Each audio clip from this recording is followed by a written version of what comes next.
جواد نقوی صاحب کہتے ہیں کہ پاکستان شدید خطرات میں ہے، پاکستان ٹوٹنے والا ہے، ہمارے حکمرانوں نے پاکستان کو رسوا کر دیا، پاکستان غلام ملک بن چکا ہے۔ ذرا سنیے۔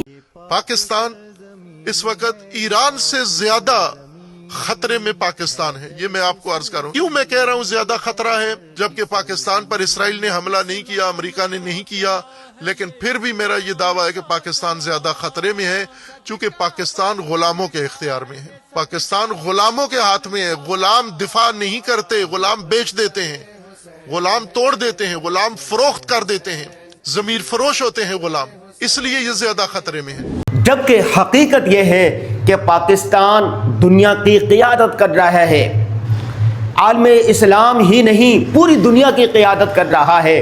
امریکہ، اسرائیل، ایران، چائنا، رشیا، سعودی عرب، متحدہ عرب امارات، ان سب کو ایک ٹیبل پہ لا کے بٹھا رہا ہے اور اسلام آباد میں مذاکرات ہونے جا رہے ہیں۔ پاکستان کا چہار دانگ عالم میں ڈنکا بج رہا ہے۔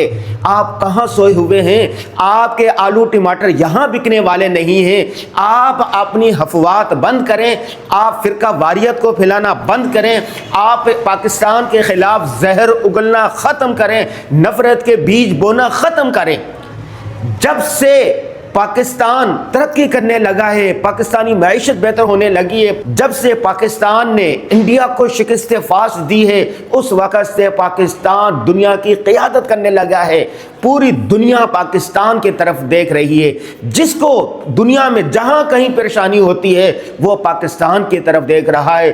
وہ دن گئے جب خلیل خان فاختہ اڑایا کرتا تھا، وہ دن گئے جب کوئی پاکستان کی طرف میلی آنکھ سے دیکھا کرتا تھا، وہ دن گئے جب لوگ پاکستان کو برا بھلا کہا کرتے تھے، وہ دن گئے جب کوئی پاکستان کو للکارتا تھا، وہ دن گئے جب پاکستان کو ختم کرنے کی کوششیں ہوتی تھی، وہ دن گئے جب پاکستان کے خلاف سازشیں ہوتی تھی، وہ دن گئے جب پاکستان کمزور تھا۔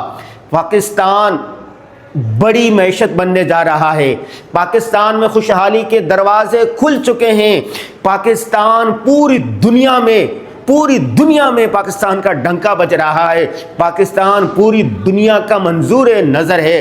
آپ مانیں یا نہ مانیں، حقیقت یہ ہے کہ پاکستان ایران کو بھی نہیں گرنے دے گا، پاکستان سعودی عرب کو بھی مایوس نہیں کرے گا، پاکستان عرب ممالک کو بھی مایوس نہیں کرے گا، پاکستان مسلم دنیا کی بھی قیادت کرے گا۔ پوری دنیا میں جہاں کہیں جھگڑا ہوگا وہ اسلام آباد میں حل ہوں گے۔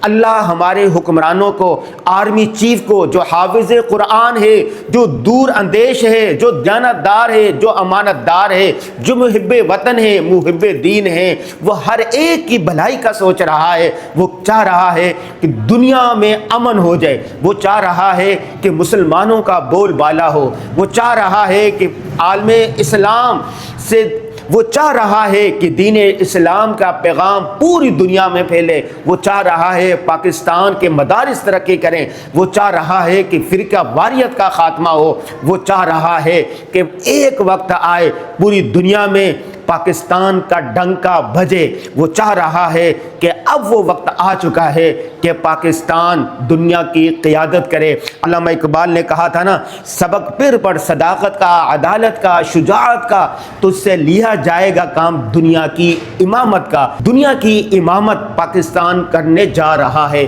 سب کو مبارک ہو، پوری دنیا کے لوگ خوش ہیں، تمام مسلمان خوش ہیں۔